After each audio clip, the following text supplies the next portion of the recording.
Good morning বন্ধুরা, আবার চলে এসেছি আমাদের একটা নতুন ব্লগে। আজকে ভাদ্র মাসের অমাবস্যা, যাকে বলে কৌশিকী অমাবস্যা। আমাদের বাড়িতেও অমাবস্যার পুজো হবে, যেহেতু আমাদের মন্দির আছে, তোমাদের আগেই ব্লগে দেখিয়েছি।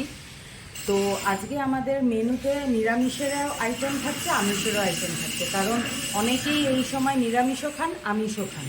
তো আমাদের একবেলা নিরামিষ হবে, একবেলা আমিষ হবে, কারণ আমরা অতটা নিরামিষ পছন্দ করি না। তো নিরামিষে কী কী মেনু থাকছে আর আমিষে কী কী মেনু থাকছে তোমাদের সাথে তুলে ধরবো এক এক করে। তোমরা ব্লগটা দেখতে থাকো, সঙ্গে থাকো, কেউ স্কিপ করো না। চলো দেখাই। কড়াইয়ে তেল দেওয়া হয়েছে। আমাদের প্রথমে হবে আজকে সাদা আলুর তরকারি, এটা নিরামিষের আইটেম।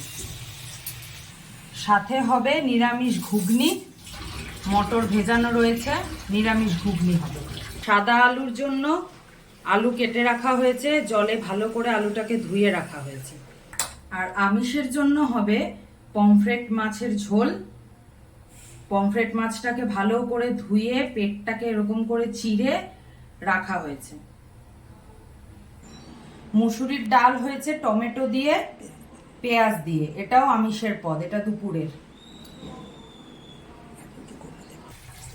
তো প্রথমে কড়াইয়ে তেলটা ভালো করে গরম হয়ে গেছে, কালো জিরে ফোড়ন দেওয়া হয়েছে।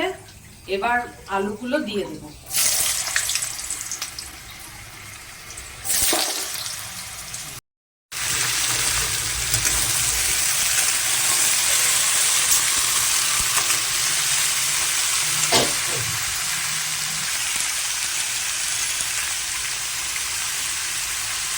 দেড় চামচি মতো নুন দিয়ে দিলাম। আলুর ভেতরে টমেটো কাঁচা লঙ্কা দিয়ে দিয়েছি।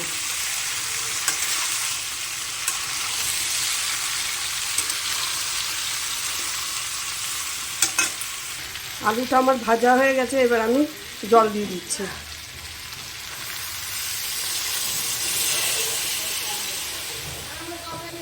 জল দেওয়া হয়ে গেছে। এবার সাদা আলুর তরকারিটা আমার হয়ে গেছে, এবার আমি নামিয়ে দেবো। জলটা বেশি আছে কিন্তু এটা বসে যাবে।